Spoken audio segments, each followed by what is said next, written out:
So here's what we're going to do. We're going to open the open meeting.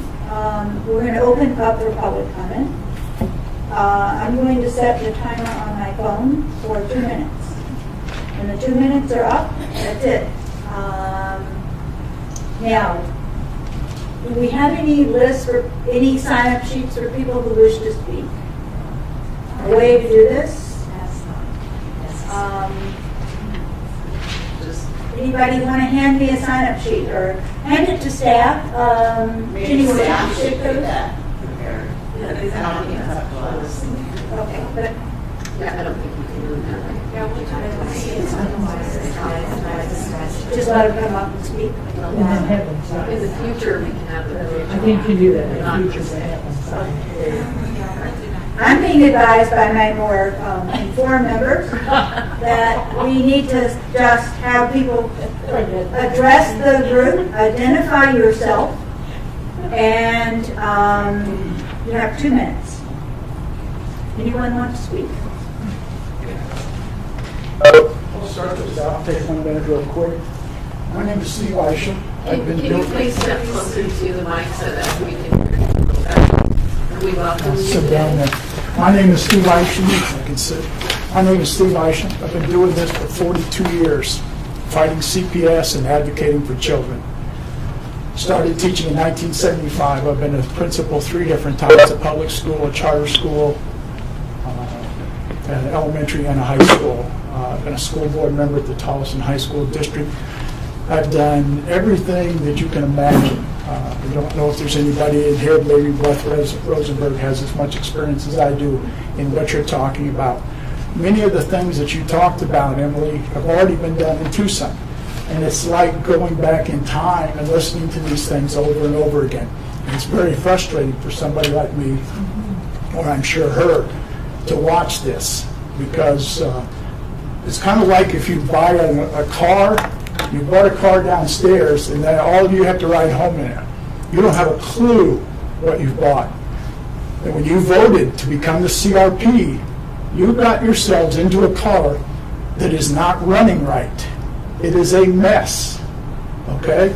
Before the meeting, I gave each one of you a document showing you 8 different violations of CAFTA, which you have just voted as your responsibility. It's yours now. You get to drive this car home. And when I go home, I will have a whole bunch more of these that I can work on over the weekend. You have all white women. The black population in Arizona is about 4.6%. You have 15.2 or 3% black children locked up in DCS juvenile corrections. Not one African American anywhere here. There's not a single man on this committee. They show up by phone or other. So as you start going down these civil rights violations and this entire thing, the idea that you guys are ready to take on the responsibilities of CRP, you really need to get an attorney and find out what you've gotten yourselves into. Thank you. Do we have another person who would like to speak? Let me know when you're ready. Thank you for speaking to us today. Thank you. All right, first of all, I just want to humbly come before you and thank you all for allowing us to speak. It was a blessing to hear you guys talk about the things that are going on with so much passion. I know you guys really care about what you do. To get started, we have what's called the Administrative Procedures Act of 1946 that we need to have implemented. It's the federal guidelines for what agencies are supposed to do to keep the public informed, and we're not getting that. Also, as parents, we're not given the DCS procedural manual, which would include wording to have our children, which are voluntarily placed, returned. So we're supposed to be able to have words in every state that will tell us exactly how to get our kids back. We're not getting the ability to do that. On top of that, Title 42 USC, the authority for which this whole system is running on and is being forced upon the parents, has never been enacted into positive law. So we have a whole bunch of rules being forced down our throats at gunpoint But if we really look at what this system is, there's no individual right for any child to receive child support or to be able to receive reasonable efforts that I believe we heard about earlier. If you look at the ASFA amendments in Title 42 USC 675, 678, and also Sutter versus Artis, the U.S. Supreme Court, you'll find that it says, federal statutory requirement that agency makes reasonable effort does not confer right to reasonable efforts on individual children in the foster care system. And so what you'll find is that this system is a system created for agencies to be able to receive money in partnership with the federal government. The children being able to get something from it is indirect. So the system is not for any individual child. No individual child can go and sue the state for not giving them a benefit. So it's really a business. Is the time up? Could you speak your name to the David Watson. David Watson? Thank Yes. you, Mr. Watson.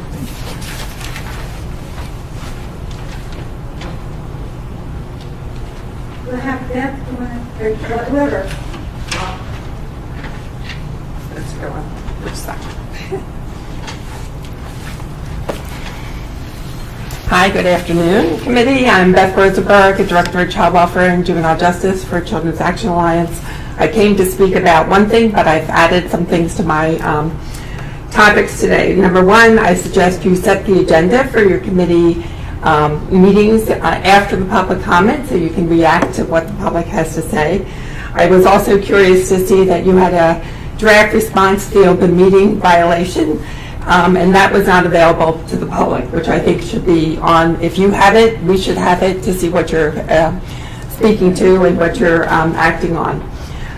In terms of the child care, the quality accessibility for foster parents, I think it's just as important to have that accessibility and quality for kids in their own homes. Lots of, if you know the Morrison Institute study on neglect, a lot of those neglect cases are supervisory neglect, and that brings the kids into the attention of DCS.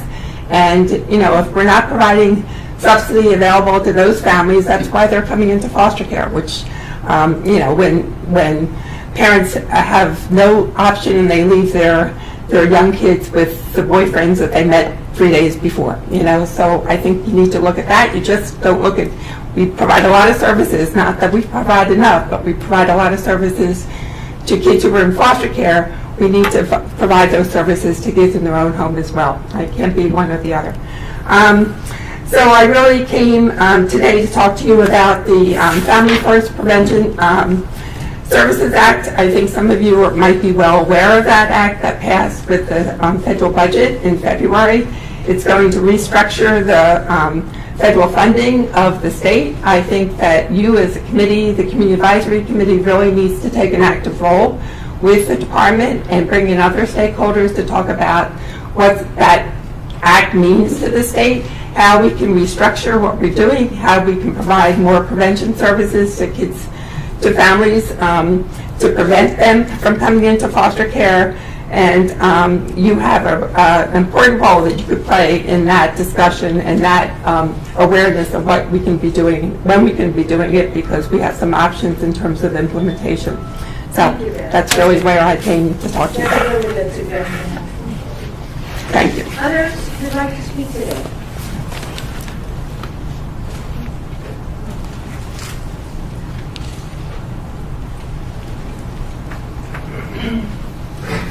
My name is Lori Ford, and I just want to thank you so much for allowing us to do public input. I'm kind of on the fence whether if we wouldn't have pushed it, if it would have happened, but it's happening, and that's what matters. We can move forward.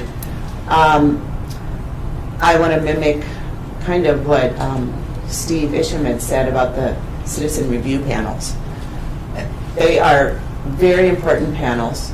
And I know in the past that there's been some problems with DCS even listening and communicating with their citizen review panels. So just be prepared that instead of just answering to state, you're going to be answering to the feds out of San Francisco. Just want to warn you of that. I don't know if you're aware. The other thing is, as I've sat here, this is my third meeting, it saddens me that our children, every single child in this state, has a price tag on their head. When I hear you talk about the providers and the money that's going out, the money that DCS gets from the feds, from the Social Security Fund, the money that the attorneys get paid, I believe Catherine Bates even said, you know, we have to pay these attorneys. The incentives, the monetary incentives for these children to be terminated from their families and to be put in foster care and then adopted out. It's human trafficking is what it boils down to. There's money placed on every single child. Thank you.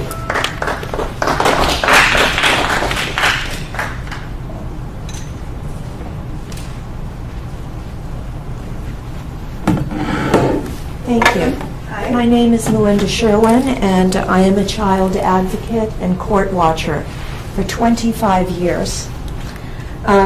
This state is being sued in 4 cases that I know of for approximately or even more than $100 million because children are being seized by DCS caseworkers without warrants. There hasn't been a single warrant issued to a single parent in this state ever. Okay? Violation of the 4th Amendment. There is a law, or there is a statute, or an ARS, whatever it is that you call it in this state, to provide a proper warrant. But it's being batted about within the legislature, and they keep trying to vary from the 4th Amendment. The department gets federal funds. Federal law is the Constitution, and in this instance, it's the 4th Amendment. Children have been gravely harmed. That could have been in this state. There are just 4 cases in which children have nearly died. Children have been placed in violent homes and pedophile rings that have been busted by ICE, FBI, and the Homeland Security. And it is time that the legislature look at the 4th Amendment and get a proper bill. To seize a child, there must be clear and articulable evidence of imminent danger of bodily harm or death in the time that it would take to obtain a warrant. For a warrant to be issued, there must be an adequate showing of no reasonable means to protect the child without seizure. All investigations, reports, petitions, proposed orders must be truthful, factual, honest, and complete, and signed under penalty of perjury. Thank you, Linda. Anyone else? Okay. I am suing you in federal court. Well, not you.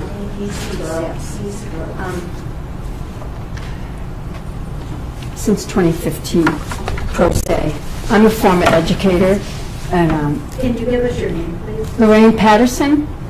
Right now the case is called Lorraine Patterson versus Colin Miller, but I did get a remand from Ninth Circuit as to the lying and false allegations and fabrication of evidence against me that removed my daughter from my home for 17 months, and I was locked out of her life. She was put with people arrested in a prostitution ring. I've probably been telling you this for 2 years. This is what CPS, well, now it's DCS, does to children, and my daughter has a safe home. I own it. I mean, it's bizarre. The reason I do it is for Title 4E there's all kinds of funding attached. It's approximately $80,000 a year. I have the emails from the prosecutor stating my daughter was detained for federal funds. Federal court is another cart and pony show, but at any rate, so one thing that isn't done, there's a Title 4E, and that means reasonable efforts are supposed to be made to keep a child in the home. So I just want to let you know that. This state doesn't do that. You go to court, I don't even know my charges. I have to beg for my charges. Meanwhile, they're threatening my teaching licenses with false charges. It was the worst nightmare, and I remain traumatized. This is 2013 and 2014. I mean, you know, it's traumatizing. So they are supposed to make reasonable efforts before they remove a child. The state ignores that. The judges don't care. They're improperly trained. My case is basically about being lied about. What the state does is repeats the untrue charges as true throughout the whole thing. They don't change it. And then I work a lot with homeless, and I was working with homeless women for many years, and I'd see that in their paperwork. They just keep repeating the untrue charges as true and keep your child detained. Thank you for your concern. The whole system is broke. Secondly, evidence proves that removing a child from drug-inflicted parents is more traumatizing than leaving them and helping the parent. And that is best practices, which people need to study. Does anyone else in the audience wish to make a comment today? So please come forward. Okay, we can take two more, and then we are going to run out of time here. So, welcome, and please state your name. Yes. My name is Carla Johnson. I'm a member of the Arizona DCS Oversight Committee. I'm a grandparent, a mother, and a child advocate. I want the system to change. Thank you for letting us speak today. It says here that the review panels, that you evaluate state child welfare agencies. And the only thing I see here is how you monitor how the state is coordinating adoption and foster care programs. What about the other side of the coin? Keeping families together.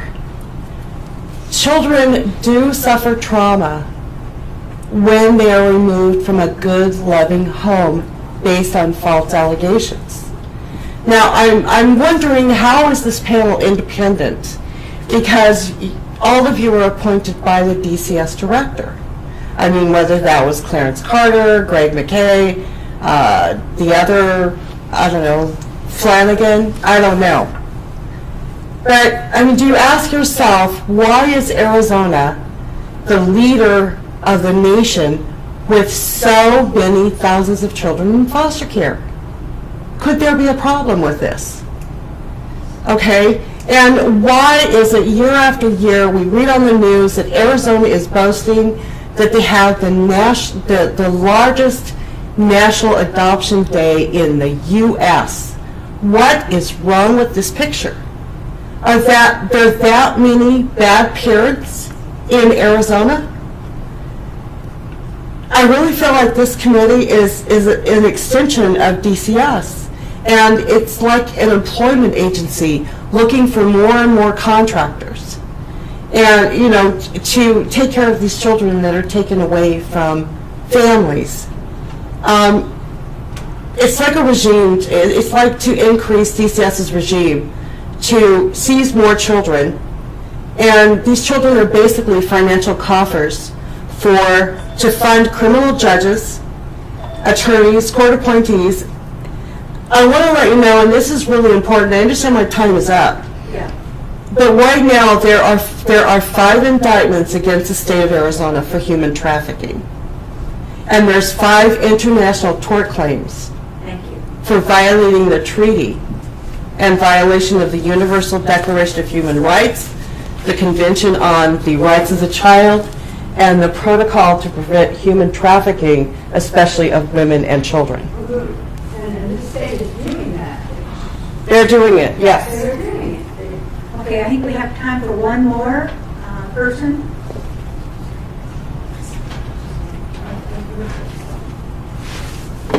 Thank you. My name is Marissa Hamilton. Let me move this a little bit closer. I've been an advocate for children, specifically in crisis pregnancy, for over a decade now, and also women in domestic violence situations. I'm getting calls on a regular basis from parents, from women specifically, that are having their children seized because they fled a domestic violence situation. One woman in particular, she was raped and she fled it, and her child was safe. Her child was with her grandparent, and the state still came and took her child from her. I don't think, right now what's happening is that the public is getting the perception that if a woman is raped or a woman flees a domestic violence situation, then that means that she must not go to the authorities or not go to a domestic violence shelter because it's too much of a risk for her child to be taken and her life to be destroyed, whereas she's trying to instead put her life back together. And instead of being able to flee violence, she's facing more violence from the state. And as a survivor of domestic violence myself, and someone that's overcome that, I think that that's a very dangerous situation for us to put women in.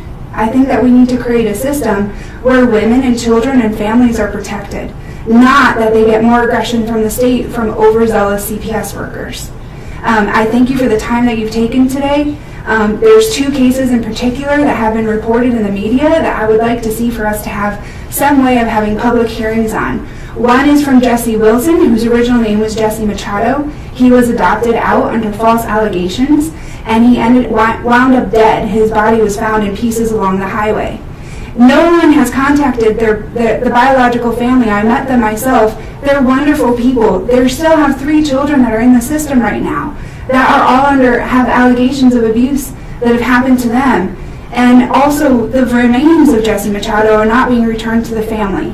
And I think that we should have public hearings when we find that the system didn't work and we wound up with dead children.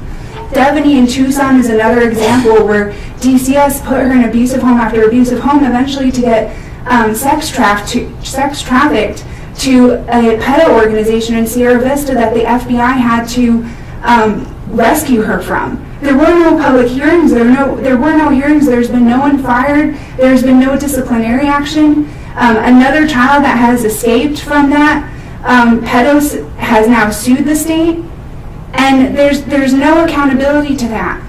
And I believe that you're here to look at DCS and hold them accountable and make sure that at the end of the day our children are safe, and that women of domestic violence are not having to become victims of the state and instead are able to come to safety, rehabilitate their families so that Arizona can have safe, strong families. Thank you. Thank you for your time. And have those cases been submitted or reported to the Ombudsman? I believe so, many times. It would be really helpful to have that go into the record.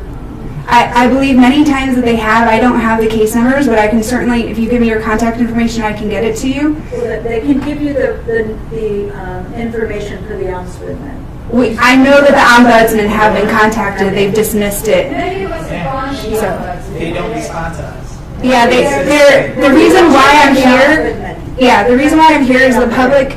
The Ombudsman's office is not responding, and these children need justice. Okay, thank you. I think, thank you all for speaking today and raising a number of issues for us to consider. I think that everyone sitting here is really concerned and here out of a genuine concern for the children. And we will take what you have to tell us at the heart. So thank you.